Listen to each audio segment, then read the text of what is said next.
Salut, je m'appelle Mila Monanteuil, j'ai 18 ans, je suis pilote de BMX et puis cet été je vais porter la flamme olympique. Là-haut.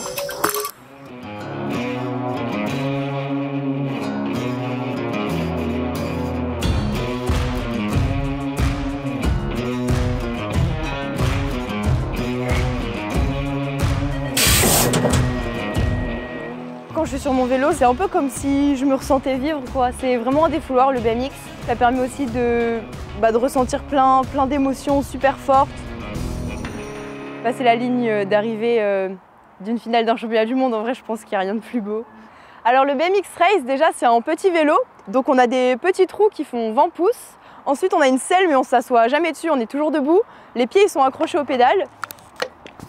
Donc on a une butte de départ qui est entre 5 et 8 mètres, ça dépend de notre catégorie et puis du format de la piste.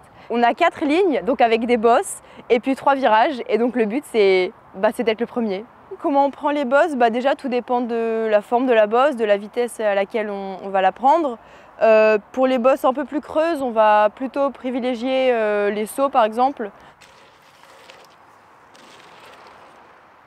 Comment le BMX ça a commencé? Ça a commencé un peu par hasard. Lorsque j'avais 4 ans avec mon papa, on se promenait, on a vu la piste de BMX. Il y avait une compétition ce jour-là. On voyait des personnes, des pilotes sauter, c'était un peu impressionnant. Et puis 2 ans plus tard, j'ai dit à mes parents, tiens, j'ai envie de faire du BMX. Et puis j'ai essayé et puis me voilà aujourd'hui. Ça du coup, ce sont mes coupes, en tout cas celles qui me tiennent le plus à cœur. Celle-là déjà c'est quand j'ai fait 3e au championnat du monde en 2022 à Nantes. Elle est super importante pour moi parce que déjà c'était ma dernière année cadette, donc avant d'être junior. En plus ce championnat du monde en France, c'était vraiment trop bien, je pense que c'est un de mes meilleurs souvenirs. Je suis étudiante, donc la journée c'est les cours. Et puis le soir, du coup, j'en profite pour aller à l'entraînement juste après les cours. Ça me prend beaucoup de temps. C'est vrai que c'est pas une vie totalement normale de devoir se lever tous les jours et penser à s'entraîner, même quand on est fatigué et tout. Ça demande de la discipline, de la motivation et du courage. Quand j'ai appris que j'allais porter la flamme, déjà j'étais super fière de moi.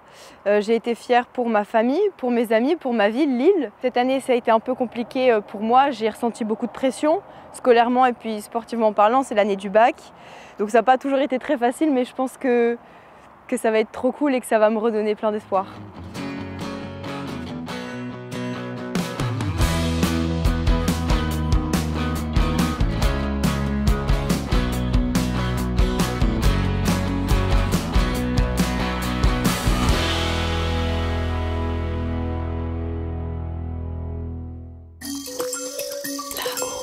Là-haut.